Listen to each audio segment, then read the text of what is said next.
Deuxième épître à Timothée, chapitre 2. Toi donc, mon enfant, fortifie-toi dans la grâce qui est en Jésus-Christ. Et ce que tu as entendu de moi en présence de beaucoup de témoins, confie-le à des hommes fidèles, qui soient capables de l'enseigner aussi à d'autres. Souffre avec moi, comme un bon soldat de Jésus-Christ. Il n'est pas de soldat qui s'embarrasse des affaires de la vie, s'il veut plaire à celui qui l'a enrôlé. Et l'athlète n'est pas couronné s'il n'a pas combattu suivant les règles. Le laboureur qui peine doit être le premier à recueillir les fruits. Comprends ce que je dis, car le Seigneur te donnera de l'intelligence en toutes choses. Souviens-toi de Jésus-Christ issu de la postérité de David, ressuscité des morts selon mon évangile, pour lequel je souffre jusqu'à être lié comme un malfaiteur. Mais la parole de Dieu n'est pas liée. C'est pourquoi je supporte tout à cause des élus, afin qu'eux aussi obtiennent le salut qui est en Jésus-Christ, avec la gloire éternelle. Cette parole est certaine. Si nous sommes morts avec lui, nous vivrons aussi avec lui. Si nous persévérons, nous régnerons aussi avec lui. Si nous le renions, lui aussi nous reniera. Si nous sommes infidèles, il demeure fidèle, car il ne peut se renier lui-même.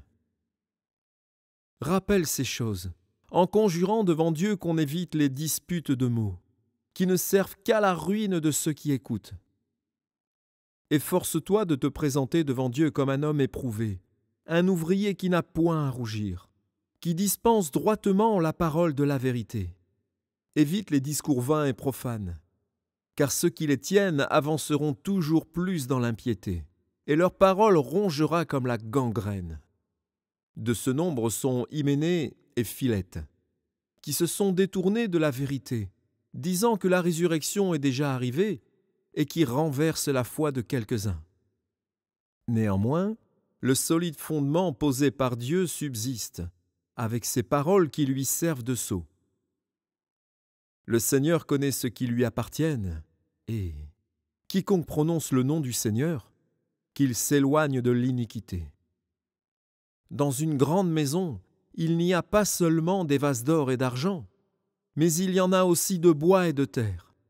Les uns sont des vases d'honneur, et les autres sont d'un usage vil. Si donc quelqu'un se conserve pur, en s'abstenant de ces choses, il sera un vase d'honneur, sanctifié, utile à son maître, propre à toute bonne œuvre. Fuis les passions de la jeunesse et recherche la justice, la foi, l'amour, la paix, avec ceux qui invoquent le Seigneur d'un cœur pur.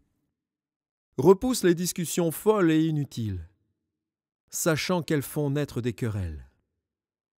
Or, il ne faut pas qu'un serviteur du Seigneur ait des querelles.